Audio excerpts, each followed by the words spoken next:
Վրաստան, Թուրքիա, Իրան, Ադրբեջան, ինչ են անում Հայաստանի հարևանները, ինչ է կատարվում այդ երկրներում։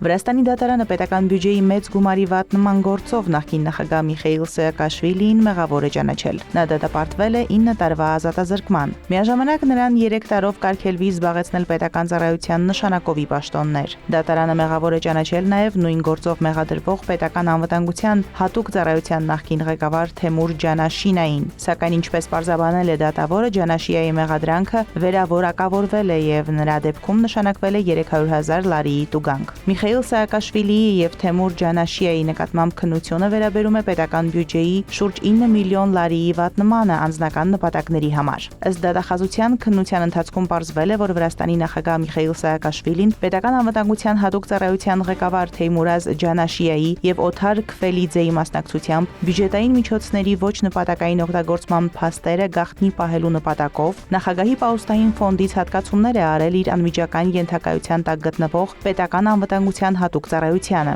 Վրաստանի նախկին նախագահ Միխեիլ Սաակաշվիլին ձերբակալվել է Վրաստանի ներքին գործերի նախարարության կողմից 2021 թվականի հոկտեմբերի 1-ին եւ նույն օրը նրան մեղադրանք է ներկայացվել սահմանը ապօրինի հատելու համար։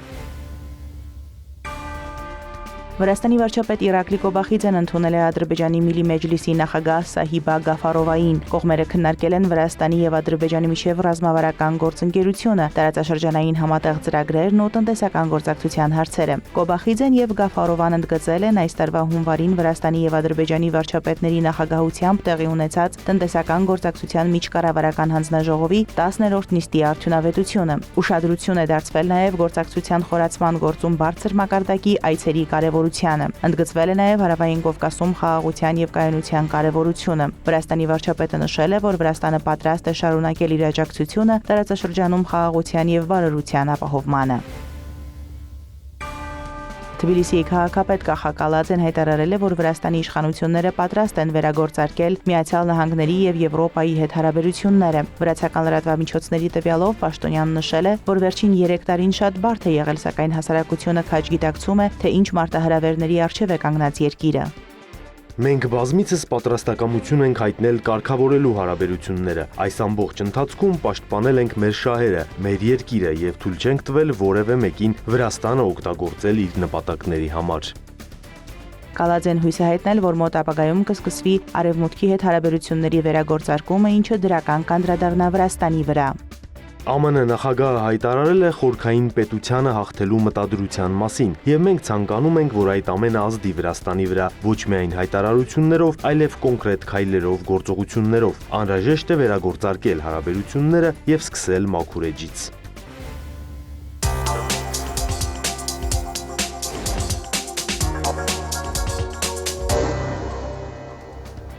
Հայաստանն այս պահին բավականին դինամիկ երկխոսություն է վարում Թուրքիայի հետ։ Այս մասին հնդկական Վիոն լրատվամիջոցին տված հարցազրույցում հայտարարել է Հայաստանի արտգործնախարար Արարատ Միրզոյանը։ Հայաստանի արտգործնախարարը նշել է, որ Հայաստանը 4 հարևան ունի։ Հայաստանի արևմտյան հարևանը Թուրքիան է, որի հետ Հայաստանի սահմանները փակ են արդեն 3 տասնամյակից ավել։ Միրզոյանը նշել է, որ այս պահին Հայաստանը բավականին դինամիկ երկխոսություն է վարում Թուրքիայի հետ, որի նպատակն է երկու երկրների միջև դիվանագիտական հարաբերությունների հաստատումը եւ սահմանների բացումը։ Հայաստանի արտգործնախարարը հայցրել է, որ մինչ այժմ հաջողվել է որոշակի փոքր, բայց շոշափելի քայլեր կատարել, սակայն մի շարք պայմանավորվածություններ դեռ չեն իրականացվել։ Միաժամանակ շարունակում ենք բանակցությունները Թուրքիայի հետ սահմանների բացման եւ մեր երկաթուղային ենթակառուցվածքի վերագործարկման շուրջ, ինչը կապահովի Հայաստանի կապը Թուրքիայի հետ։ Այսպիսով խաղաղության խաչմերուկ նախաձեռնության շրջանակում մենք դիտարկում ենք ոչ միայն հյուսիս-հարավ, այլև արևմուտք-արևելք կամ եթե կուզեք, արևելք-արևմուտք ուղղությունը։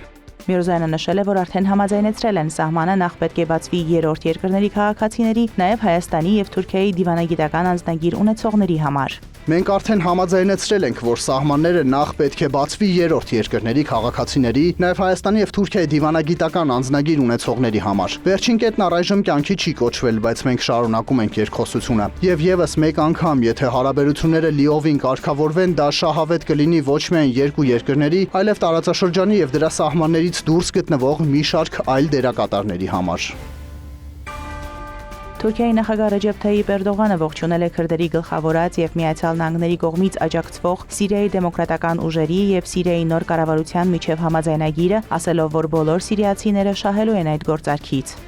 Մենք Սիրիան ահաբեկչությունից մաքրելու ջանքերը դիտարկում ենք որպես ճիշտ ուղղությամբ արված քայլ։ Ձեռք բերված պայմանավորվածության ամբողջական իրականացումը կծառայի Սիրիայի անվտանգությանն ու խաղաղությանը եւ դրանից կշահեն մեր բոլոր սիրիացի եղբայրները։ Սիրիայի կառավարության եւ Սիրիայի դեմոկրատական ուժերի միջև ստորագրված համաձայնագրով երկրի հյուսիս-արևմուտքում քրդական վերահսկողության տակ գործող քաղաքացիական եւ ռազմական հաստատությունները ինտեգրվեն պետությանը, իսկ սահմանային անցակետերը, օդանավակայանը եւ Սիրիայի արևելքում նավթի ու գազի հանքավայրերը կանցնեն Դամասկոսի վերահսկողության տակ։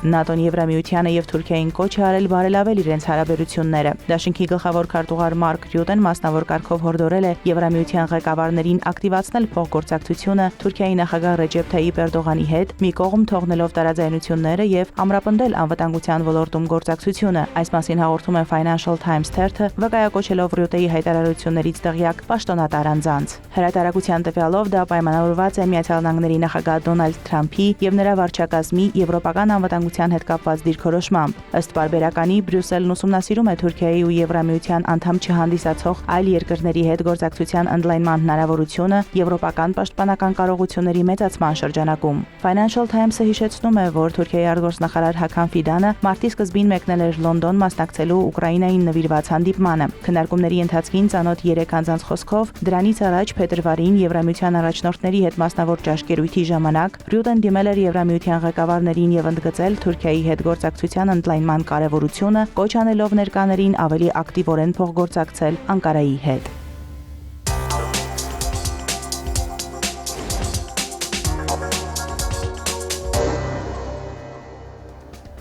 Իրանի ցամաքային զորքերի շտաբի պետ եւ համակարգման գծով հրամանատարի տեղակալ փոխծովակալ Հաբիբոլլահ Սայարին հայտարարել է, որ Իրանը միայնակ կարող է խաղաղություն եւ անվտանգություն հաստատել տարածաշրջանում։ Սայարին ասել է, որ Իրանն այնպիսի ռազմածովային ներուժ ունի, որն ի վիճակի է ապահովել իր եւ տարածաշրջանի այլ երկրների անվտանգությունը։ Մեկնաբանելով Իրանի, Չինաստանի եւ Ռուսաստանի համատեղ ռազմածովային զորավարժությունները, փոխծովակալ Սայարին նշել է, որ ծովը հարստության եւ հզորության աղբյուր է եւ տարբեր երկրներ ձգտում են լավագույնս օգտագործել։ Ըստ իրանցի փոխծովակալի երկրների արտահանման եւ ներմուծման ավելի քան 90%-ն իրականացվում է ջրային ճանապարհով, ուստի ծովային ուղիների անվտանգությունն անչափ կարեւոր է։ Սայարին նշել է նաեւ ծովային դիվանագիտության կարեւորությունը, հավելելով, որ անվտանգությունը պետք է ապահովեն տարածաշրջանի երկրները եւ օտարերկրացիների ներկայության կարիք չկա։ Անդրադառնալով Իրանի, Չինաստանի եւ Ռուսաստանի համատեղ ռազմածովային զորավարժություններին, Սայարին նշել է, որ այդ քայլը միջազգային ասպարեզում Իրանի ռազմածովային հզորության նշան է, նշելով, որ Ռուսաստանը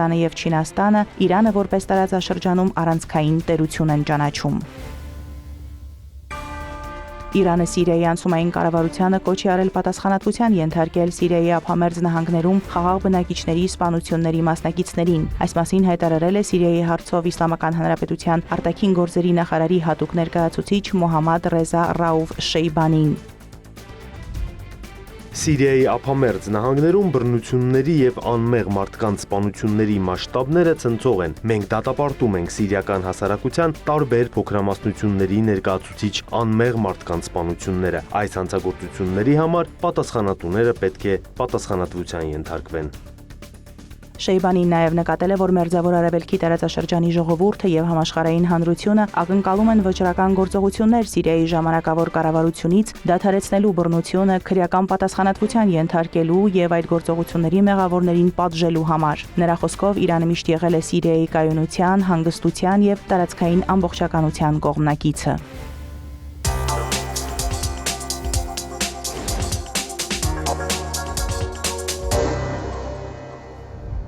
Ամերիկացի քրիստոնյա առաջնորդների կոալիցիան նամակ է հղել Միացյալ Նահանգների նախագահ Դոնալդ Թրամփին, կոչ անելով վճռական քայլեր ձեռնարկել Ադրբեջանի իշխանությունների կողմից պահվող 24 քրիստոնյա պատանդների, 23 հայ եւ 1 կրոնափոխ ադրբեջանցի քրիստոնյայի ազատ արձակման համար։ Այս մասին հայտնում է christiannewswire.com կայքը։ Բաց նամակի տակ ստորագրածները վկայակոչել են խոշտանգումների եւ շարունակվող բռնությունների մասին հավաստի հաղորդումները, ընդգծելով իրենց համոզմունքը, որ նախագահ Թրամփի ղեկավարությունը եզակի դիրք ունի այս ճգնաժամը լուծելու համար եւ որ անհրաժեշտ են արագ գործողություններ փրկելու քրիստոնյաների կյանքը։ Մենք հավատում ենք, որ դուք միակն եք, որը կարող է փրկել քրիստոնյա պատանդներին։ Գրեթե 2 տարի առաջ Ադրբեջանը էթնիկ զտումներ է իրականացրել ավելի քան 120,000 քրիստոնյա հայերի նկատմամբ, սակայն Բայդենի վարչակազմը հրաժարվել էր քայլեր ձեռնարկել։ Այդ ժամանակից ի վեր 23 քրիստոնյա հայ պատանդներ եւ 1 կրոնափոխ ադրբեջանցի ենթարկվում են խոշտանգումների։ Կարմիր խաչի միջազգային կոմիտեին, միակ կազմակերպությանը, որին թույլատրված է ստուգել նրանց վիճակը, վերջին օրերին հրամայվել է լքել երկիրը։ Հիշեցնենք, որ Արցախի նախկին ռազմաքաղաքական ղեկավարության ներկայացուցիչների եւ քաղաքացիական անձանց Բաքվի դատարանը մեղադրում է ահաբեկչության, ռազմական հանցագործությունների, ցեղասպանության եւ այլ հանցանքների համար։